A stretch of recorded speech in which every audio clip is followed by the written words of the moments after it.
ከሁለት ወራት በላይ በመካከለኛው ምስራቅ የተቀሰቀሰው ጦርነትና የጂኦፖለቲካዊ ውጥረት አሁንም እልባት ሳያገኝ ቀጥሏል። አሜሪካ ባቀረበችው የተኩስ አቁም የሰላም ሐሳብ ላይ ኢራን በፓኪስታን አምባሳደሮች በኩል ምላሿን ያሳወቀች ቢሆንም ፕሬዝደንት ዶናልድ ትራምፕ ምላሹን በፍጹም ተቀባይነት የሌለው ሲሉ ባጭሩ ውድቅ ማድረጋቸው ጉዳዩን ከድጥ ወደ ማጡ አሸጋግሮታል። ይህ በሁለቱ ሀገራት መካከል የተፈጠረው የቃላት ጦርነትና የዲፕሎማሲ መጓተት የዓለም የነዳጅ ዋጋ እንዲንርና በሆርሙዝ የባህሮች መጥላይ ያለው የንግድ እንቅስቃሴ እንዲስተጓጎል አድርጓል። ፕሬዝደንት ዶናልድ ትራምፕ በኢራን ላይ የጀመሩትን ጫና አጠናክረው እንደሚቀጥሉ ሲዝቱ፣ በሌላ በኩል ደግሞ የእስራኤሉ ጠቅላይ ሚኒስትር ቤንያሚን ኔትንያሁ በኢራን ውስጥ ያለው የዩራኒየም ክምችት ሳይወጣ ጦርነቱ አያበቃም በማለት የጦርነቱን ቀጣይነት በትላንትናው ዕለት አመላክተዋል። እናም በዕለቱ የዓለም አቀፍ ትንታኔ ዝግጅታችን በዚህ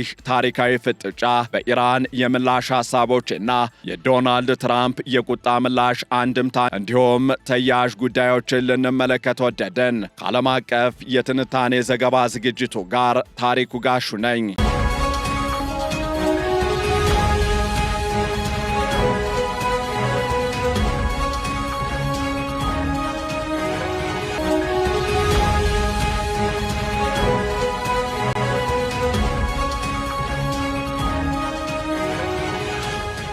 በመካከለኛው ምስራቅ ለወራት የቀጠለውና ዓለምን በስጋት ውስጥ የከተተው ውጥረት የኢራን ምላሽ መታወቁን ተከትሎ አዲስ ምዕራፍ ላይ መድረሱ እየተገለጸ ነው። ላለፉት 10 ሳምንታት በኢራንና በአሜሪካ እስራኤል ጥምረት መካከል ሲካሄድ የቆየው ግጭት በዓለም አቀፍ የነዳጅ ገበያና በታላላቅ የንግድ መስመሮች ላይ ከፍተኛ ጫና ማሳደሩ ይታወቃል። ሰሞኑን አሜሪካ ባቀረበችው የተኩስ አቁም የሰላም ጥሪ ላይ ኢራን በፓኪስታን አማካኝነት የሰጠችው ምላሽ በፕሬዝደንት ዶናልድ ትራምፕ በኩል ፈጽሞ ተቀባይነት የሌለው በሚል ውድቅ መደረጉ ውጥረቱን ይበልጥ አባብሶታል። ይህ የትራምፕ ውሳኔ የዲፕሎማሲውን በር እያጠበበው ሲሆን ዓለም አቀፉ ማህበረሰብም በቀጣይ ሊከሰት የሚችለውን መጠነ ሰፊ ጦርነት በከፍተኛ ስጋት እየተጠባበቀ ይገኛል። ኢራን ለአሜሪካ የሰላም ጥሪ በትናንትናው ዕለት ምላሿን የሰጠችው በቀጥታ ሳይሆን በፓኪስታን አደራዳሪዎች በኩል መሆኑም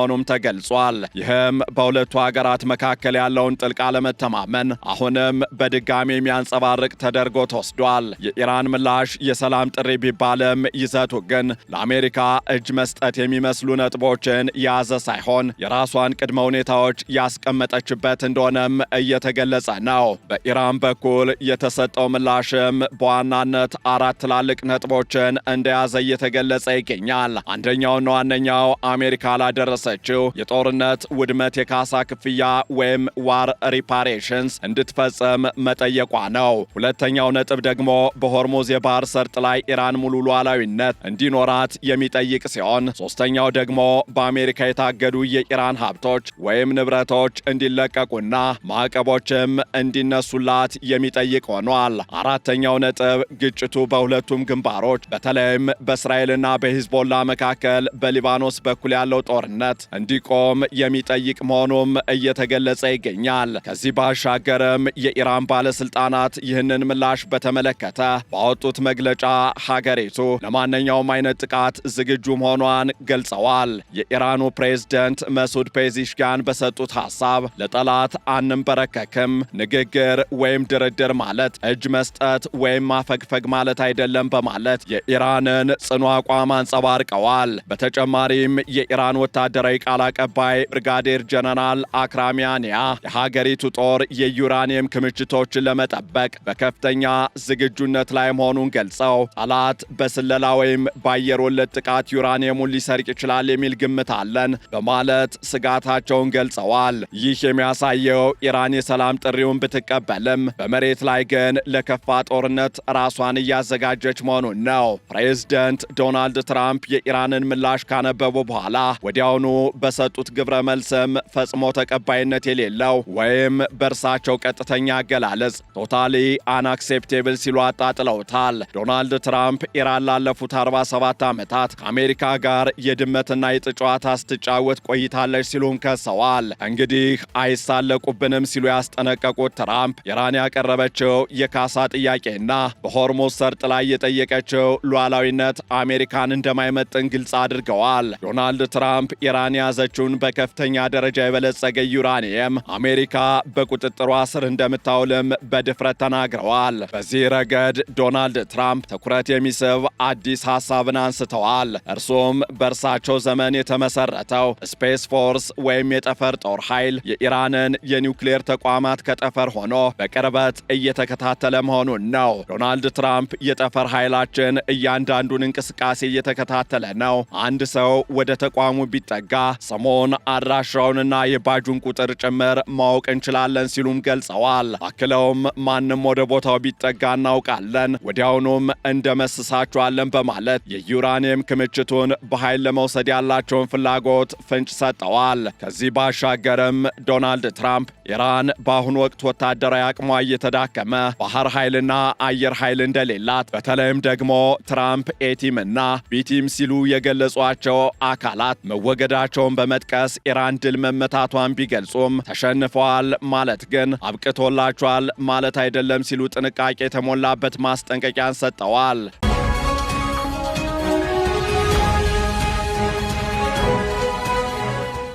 ይህ በእንዲህ እንዳለ የእስራኤሉ ጠቅላይ ሚኒስትር ቤንያሚን ኔትንያሁ በበኩላቸው ጦርነቱ ገና እንዳልተጠናቀቀ በድጋሚ እየገለጹ ነው። ኔትንያሁ ለሲቢኤስ ኒውስ በሰጡት ቃለ ምልልስ ኢራን ውስጥ ያለው የበለጸገ ዩራኒየም ከሀገሪቱ እስካልወጣ ድረስ ስጋቱ እንደማይቀረፍ ተናግረዋል። ትራምፕ ወደዚያ መግባት እፈልጋለሁ ብለውኛል። እኔም ይህ በአካል ወይም በወታደራዊ እርምጃ ሊከናወን የሚችል ነው ብዬ አምናለሁ በማለት የትራምፕን ሐሳብ መደገፋቸውም ተሰምቷል። ኔትንያሁ እንደሚሉት ኢራን አሁንም ቢሆን የኒውክሌር ተቋሞቿን አልበተነችም ወይም አላጠፋችም። እንዲሁም በከፍተኛ ደረጃ በተለይም ደግሞ 60 በመቶ የበለጸገ ዩራኒየም በእጇ ይገኛል። ይህ ዩራኒየም ደግሞ ወደ ኒውክሌር ቦምብነት ለመቀየር ጥቂት የቴክኒክ እርምጃዎች ብቻ እንደሚቀሩት ይገለጻል። እስራኤልና አሜሪካም ከዚህ ቀደም በኢራን የኒውክሌር ተቋማት ላይ ጥቃት ማድረሳቸው ቢታወቅም ኔትንያሁ ግን አሁንም ተጨማሪ ስራዎች እንደሚቀሩ ያስረዳሉ። ዩራኒየሙ ከሀገሪቱ መውጣት አለበት፣ የኒውክሌር ተቋማቱ መፍረስ አለባቸው፣ የኢራን ተላላኪ ድርጅቶችና የባለስቲክ ሚሳኤል መርሃ ግብር መቆም ወይም መደምሰስ አለበት የሚሉት ኔትንያሁ እነዚህን ግቦች ለማሳካት ዲፕሎማሲውን ቢመርጡም ኃይል መጠቀም ግን እንደ አማራጭ መያዛቸው ተንጸባርቋል። ይህም በቅርብ ጊዜ ውስጥ አሜሪካና እስራኤል የጋራ ወታደራዊ ዘመቻ በኢራን የኒውክሌር ማዕከላት ላይ ሊከፍቱ እንደሚችሉ ትልቅ ማሳያ ተደርጎ ተወስዷል። በሌላ በኩል ደግሞ የዶናልድ ትራምፕ ውሳኔ በዓለም አቀፍ ደረጃ ከፍተኛ ድንጋጤን የፈጠረ ክስተት ሆኗል። ፕሬዝደንቱ ኢራን የሰጠችውን ምላሽ ውድቅ ማድረጋቸውን ተከትሎ በፍጥነት የነዳጅ ዋጋ በበርሜል $3 አድጓል። የሆርሙዝ የባህር ሰርጥ በኢራን ተዘግቶ መቆየቱ በዓለም አቀፍ ደረጃ የሚንቀሳቀሰውን የነዳጅና የተፈጥሮ ጋዝ ፍሰት እያስተጓጎለ ይገኛል። ይህ ደግሞ በዓለም አቀፍ ገበያ ላይ የዋጋ ንረትን እያስከተለ ነው። በተለይም በአሜሪካ ውስጥ የነዳጅ ዋጋ መጨመር በፕሬዝደንት ዶናልድ ትራምፕ እና በሪፐብሊካን ፓርቲ ላይ የፖለቲካ ጫናን እየፈጠረም ነው። ከ6 ወር በኋላ በሚካሄደው የአሜሪካ ኮንግረስ ምርጫ ላይ ይህ ጦርነትና የኢኮኖሚ መቀዛቀዝ ትልቅ ተጽዕኖ ይፈጥራል ተብሎም ይጠበቃል። በሌላ በኩል ደግሞ የአሜሪካ የኔቶ አጋሮች የሆኑት እንደ ፈረንሳይና ብሪታንያ ያሉ ሀገራት ያለ ሙሉ የሰላም ስምምነት መርከቦቻቸውን ወደ ሆርሙዝ ሰርጥ ለመላክ ፈቃደኛ አይደሉም። ይሁን እንጂ የባህር ላይ ንግዱን ደህንነት ለመጠበቅ የሚደረገው ጥረት ግን አሁንም እንደቀጠለ ነው። ኢራን ግን ማንኛውም የውጭ ሀገር ወታደራዊ መርከብ በሰርጡ ዙሪያ ቢሰማራ ፈጣንና ወሳኝ እርምጃ እንደምትወስድ አስጠንቅቃለች። የፈረንሳዩ ፕሬዝደንት ኢማኑኤል ማክሮን ውጥረቱ ወታደራዊ ሳይሆን ዓለም አቀፍ የደህንነት ተልዕኮ መሆኑን ቢገልጹም ኢራን ግን ይህንን በአሜሪካ የሚመራ ህገወጥ ተግባር አድርጋ እንደምትመለከተው ገልጻለች። ከዚህ ጋር ጋር ተያይዞም ወደፊት ምን ይጠበቃል? የመውጫ መንገድ አማራጮችስ ምንድናቸው? የሚሉት ጥያቄዎች አሁንም ከፊት ለፊት እንደተደቀኑ ናቸው። ፕሬዝደንት ዶናልድ ትራምፕ በዚህ ሳምንት ወደ ቻይና የሚያደርጉት ጉብኝት አንዱ የዲፕሎማሲ ተስፋ የሚጣልበት ተደርጎ ተወስዷል። ቻይና በኢራን ላይ ያላትን ተጽዕኖ ተጠቅማ ቴህራን ከአሜሪካ ጋር ወደ ስምምነት እንድትመጣ ትራምፕ ጫና ያደርጋሉ ተብሎ ይጠበቃል።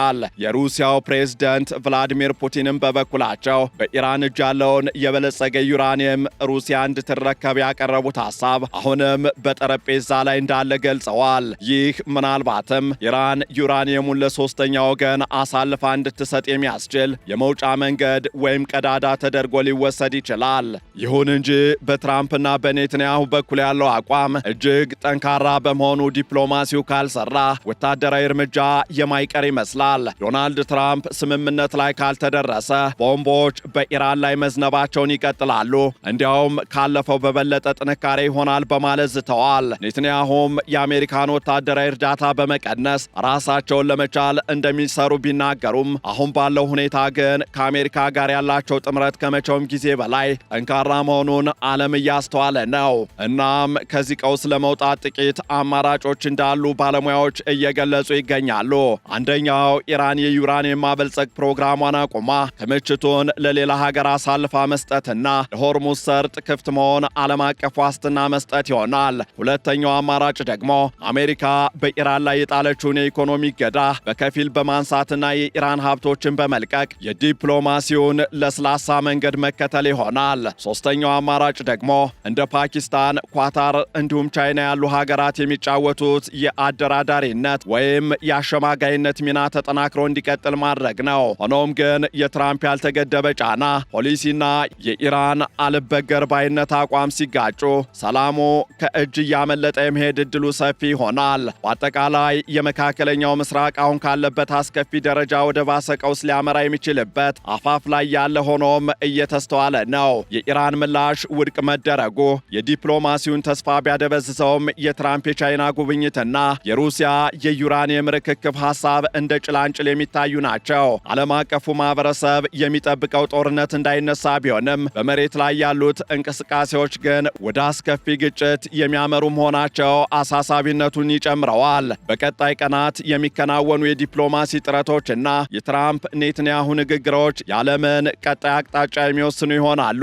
ከዚህ ባሻገርም በኢራንና በአሜሪካ መካከል ያለው ፍጥጫ ከቃላት ጦርነት አልፎ ወደ መሬት ላይ እርምጃ የተሸጋገረ ይመስላል። የኢራን በፓኪስታን በኩል የላከችውና የካሳ ክፍያ እንዲሁም የሉዓላዊነት ጥያቄዎችን ያካተተው ምላሽ በፕሬዝደንት ዶናልድ ትራምፕ በኩል ፈጽሞ ተቀባይነት የሌለው ነው ተብሎ ውድቅ መደረጉ የሰላሙን መንገድ ያሰናከለውም ይመስላል።